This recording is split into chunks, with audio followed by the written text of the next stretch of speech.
Welcome back to another episode of the Bear Trap on the Boom Bust channel, Bears podcast by a Bears fan. I'm your host, Terry, and today talking about the recap from the Lions loss. Happy Thanksgiving to everybody. Hope got the family healthy. Hope you're able to be with friends, family, chosen family, all those good things. Enjoy some food, enjoy some time together. GG's, Matt Eberflus. GG's. It's up. It is up for you. It's over. Good game. It is done. Look, you were getting fired anyway, but bruh, nothing can save you. Now look, I'm gonna be honest with you, and I know there's so many people that hate when I'm honest about the Bears. They hate it to their core. They really hate that I talk football, but I'm gonna be honest with you. The offensive coordinator, the offense as a whole, really the quarterback, just as responsible for what just happened at the end of that game as Eberflus is as well. But we all know what the narrative is. We already know how it's going to be spun. So GG's, Eberflus. They might fire you after this game, which would be ridiculous, but hey, that might happen. There's so much to talk about in this game, but I don't even know that it matters after the way that just ended. Look, we could have took a field goal, timeout, took a field goal, could have got blocked. That tends to happen a lot. And then people would have blamed Eberflus for some reason.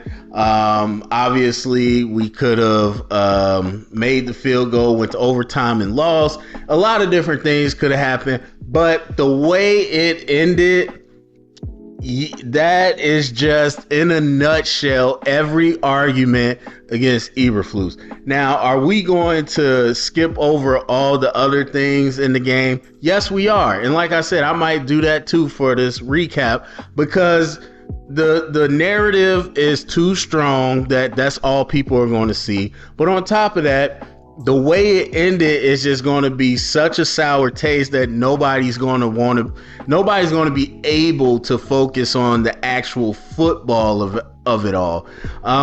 But I'm not going to go into a super deep recap. But I will point out some things that I noticed. Look, it's a game of matchup, people. First, let me say this. I told Bears fans, I told you, and this is again why I do it. I don't get paid to do this. I do this to make sure it's time stamped and dated. I told you after, After, I'm trying to think what game was that.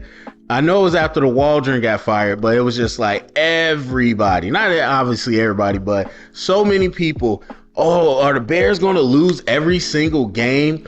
Oh, the Bears are going against the division. They're going to get slaughtered. We're about to get blown out. Now, obviously, we have lost these games, but come on now. If you're any type of logical or reasonable, you can look at these games and say that it is nowhere near what everybody tried to make it seem like it was.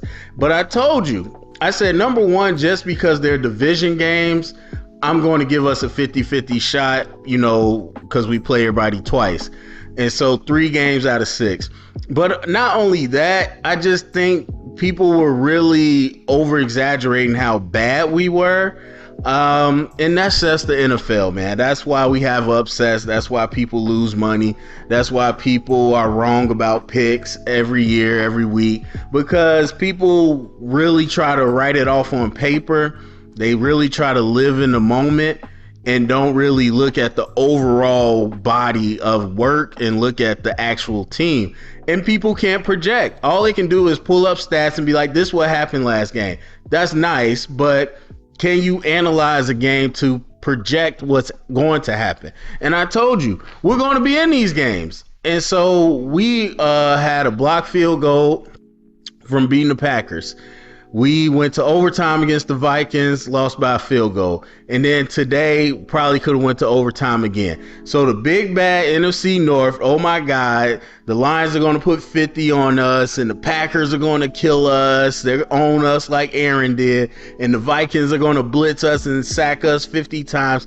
None of that came to pass. We thought we were in it. That's just kind of the overall thing.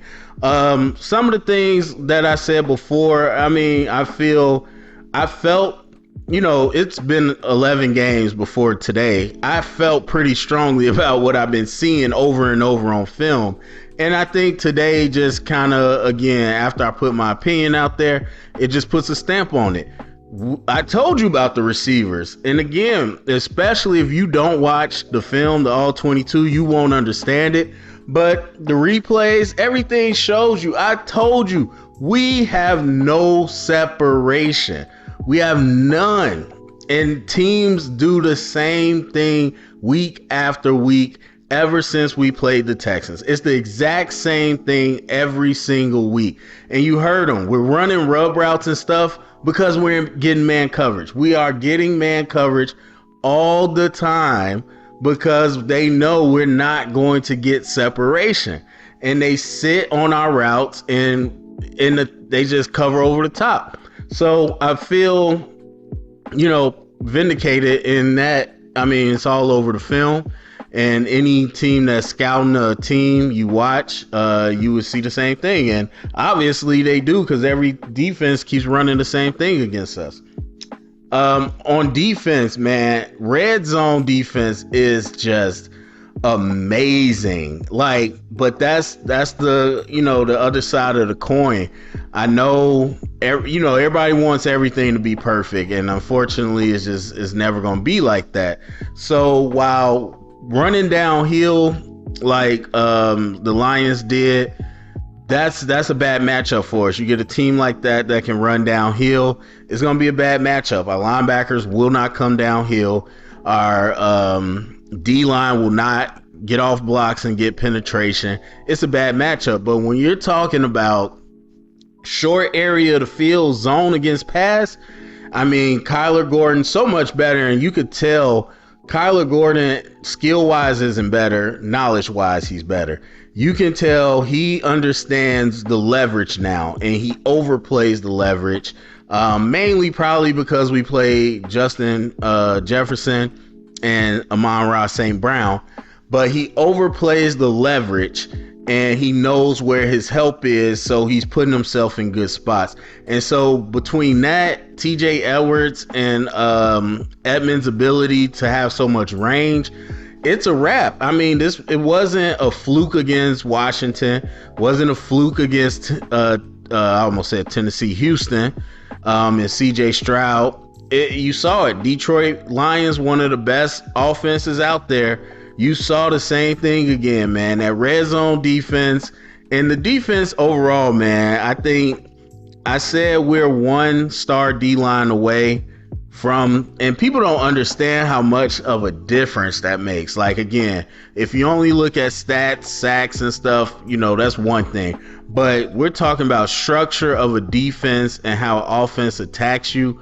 Having that, whether you would prefer it to be a 3-tech, but obviously it's not a lot of those in the league. But having that interior or even that edge rusher that causes disruption and extra attention, that changes the equation in the math in terms of how long you have in pass pro, how long you have in coverage, and how quickly a quarterback has to get that ball out. And then in the run game, obviously, again, when you can commit two blockers to one person, or if you have an unblocked person, it just disrupts so much that it covers up for some of those issues that we do have on defense. And so while we hold pretty well, if we just had one of those type of dudes, we would be an elite defense, because once we stop the run and get you into a pass down, it's tough. And even if you do move the ball on us, we get you to the red zone and it's not a lot of field to cover, it's tough to score on us. So shout out to the defense for that. Offensively, as I said in the community, man, and the same thing I talk about, football is complex in its details, but big picture wise, it's a simple game. And so some of these concepts are pretty simple. As I said, your pass pro and your your pass rush and your coverage work in concert together. Your pass protection and your quarterback's decision making work in concert together, and they all kind of work together against each other, offense versus defense. So you get a team like Detroit, whereas the downhill running is a bad matchup for our defense, their lack of pass rush is a good matchup for our offense. And in the second half, what you saw, and they're not a heavy blitz team. Obviously, they had some injuries. They don't got Hutchinson. And so once you get to the point where Caleb has more time to throw the ball, a lot of those concepts that we run, we can actually get to them, because when the team is blitzing us or we're not holding up on pass protection, some of the concepts we run, none of it is built for quick outlets, unless you take the check down, and Caleb hasn't been great at that. So because we were able to give more time, because of the matchup, Caleb was able to hit some of those passes. And by the way, I didn't see the touchdown scoring drive to open up the third quarter because I was still at the store. So I'm not going to speak in authority on that. But from what I saw the rest of the second half, that's what I was seeing. And then those run plays really matter. We talked so much about early downs, being able to get yards on early downs, get a short second down, get a shorter third down. Those things set up not only the short pass, it sets up the longer passes, because now if it's 2nd and 5, I can't sit back in coverage because you might run the ball. If it's 3rd and 2, I can't sit back in coverage. So again, all those things work together. I think the positive rush gains, and then just really having time. Now, Detroit, numbers wise, has been a really good team. You could talk about some of the teams they face, maybe. But when you get against those real top tier defenses, you don't get a lot of time like that. And that's why the offense doesn't click as well. And so today, where we did get a more time, you saw we were able to make more plays. But all in all, not much has changed. And I know y'all hate to hear that, but it's really the truth. Not much has changed. And for all those people that are still stomping their feet trying to tell me that it is, I simply invite you to tell me what has changed. Tell me what has changed in the offense and show me, back that up. And then we can have a conversation, but they never do. And so when, again, you look at it, the biggest thing, at least in terms of our operation, Caleb Williams scrambling has opened up a dimension, not only as a pass run threat that the defense has to think about, but also, again, where you can break those coverage tendencies. So we're going to see a lot of man coverage, and you would like to see us put in more man beaters. We've done some pick plays and some quick flare screens and all that to the receivers. That's cool. That's short. That's cheap. Sometimes it pops for a big game, but that's really cheap offense in my opinion. But it is a good counter. But that scramble from Caleb, that's been the real big counter. And since he's understood how to do that, now the offense is in a position where we can get positive yards if you cover our passes or not. And in that first quarter, you saw the importance of possessing the ball. You only get 3 chances. People think about 10 play drives, 15 play drives. That's not guaranteed. You really only get 3 chances. And if you don't get it within that, then you give them the ball back, and you get it against a team that is constantly getting first downs. It gets lopsided real quick. And this game could have been way worse, and probably, I wouldn't say it should have been, but it could have been way worse. The only reason it wasn't was because of our defense. Our defense completely, like I said, in the red zone, held up and allowed us to be in the game. So yeah, but in terms of the pass concepts, the formations, the tendencies, not much has changed with the offense at all. And so again, when some things work for whatever reason, people will they'll just say, hey, it's better, when underneath is not really better. There's some better execution.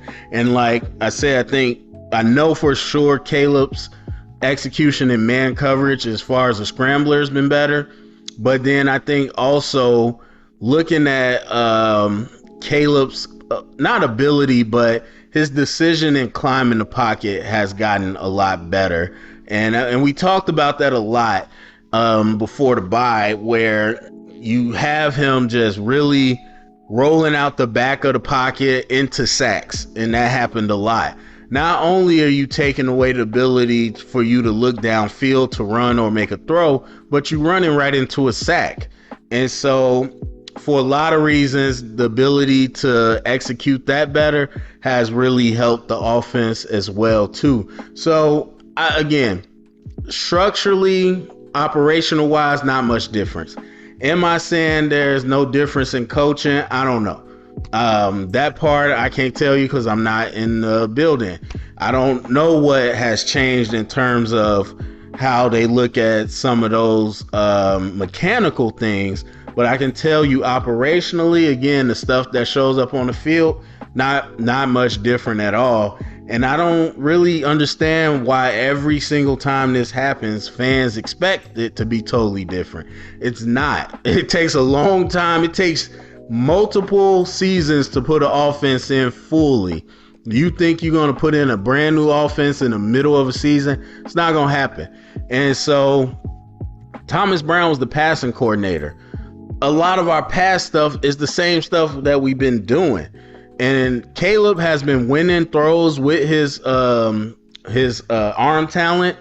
But then again, like I said, just really his ability to become a run pass threat has opened up the offense.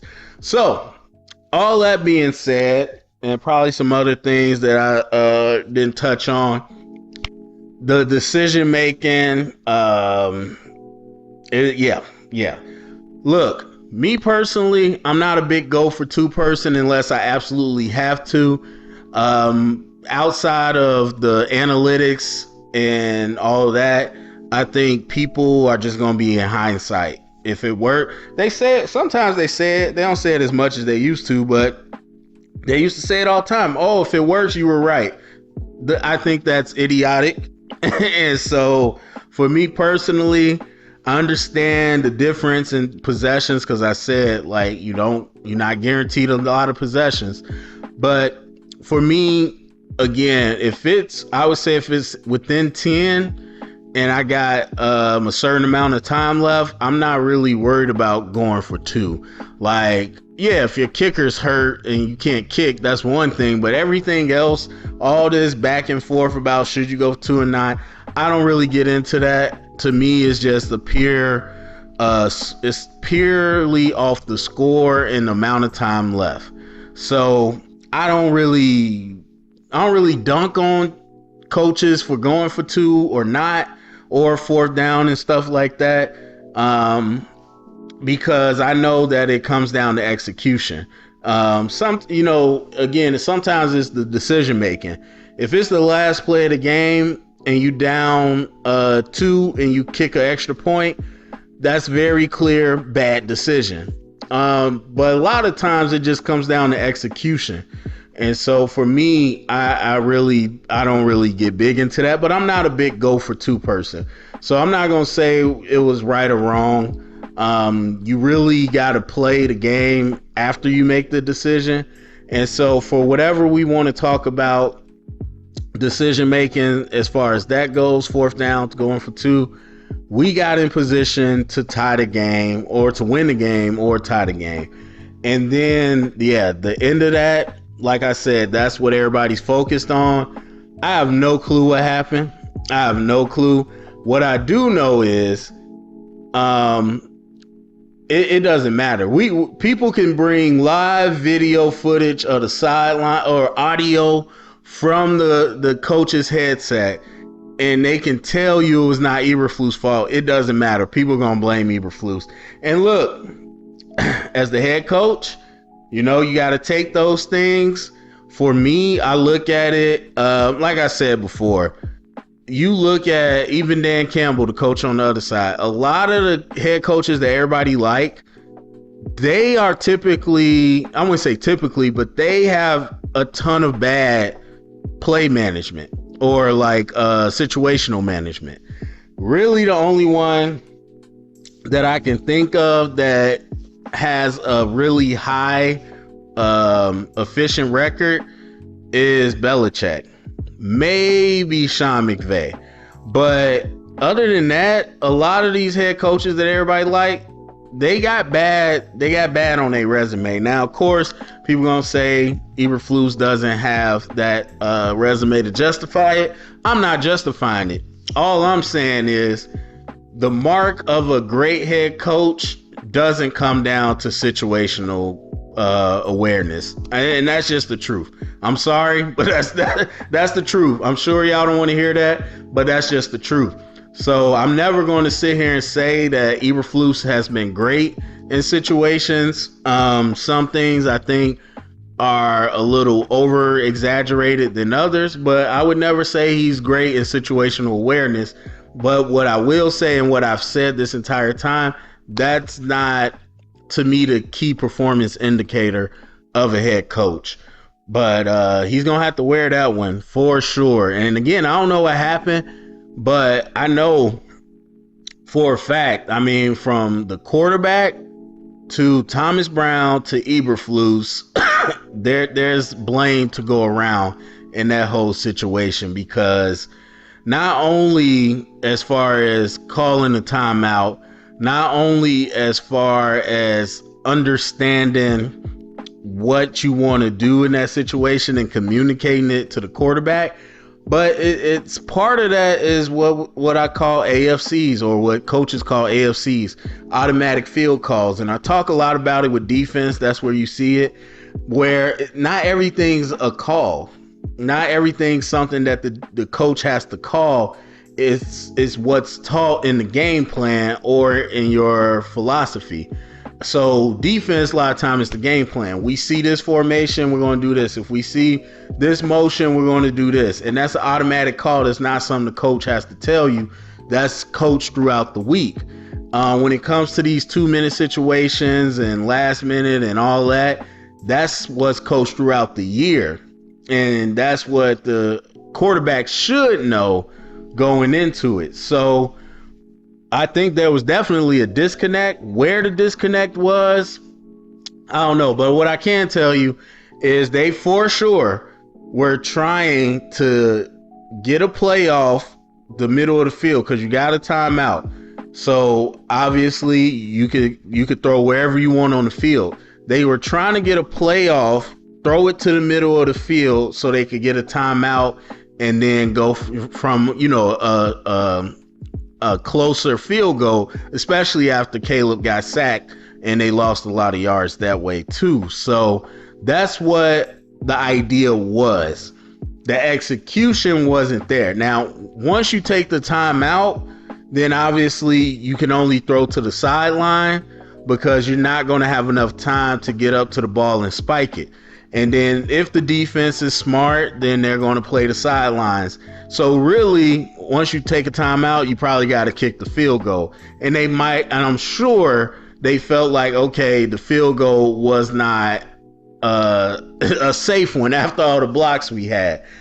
And so I don't mind the decision. And again, fans have a real hard time separating decision and execution, or play design, whatever. To me, the decision was smart. Like, yes, I need to get another play off to the middle of the field, get me closer, take a timeout, kick the field goal. The execution of it, the operation of the offense, that's where it all broke down. Now, once it's breaking down to a certain point, just take the timeout. We got to kick the field goal. We got to live with it. And I'm sure even if Eberflus did that, he would have got destroyed. He would have got destroyed no matter what. So it does suck. It sucks, but that was high level dysfunction at the end of that game. So that's it for me, man. Go down to the comment section. Let me know what you think. Share it around. Get the conversation started. Thumbs up, subscribe, and remember, stay up and bear down.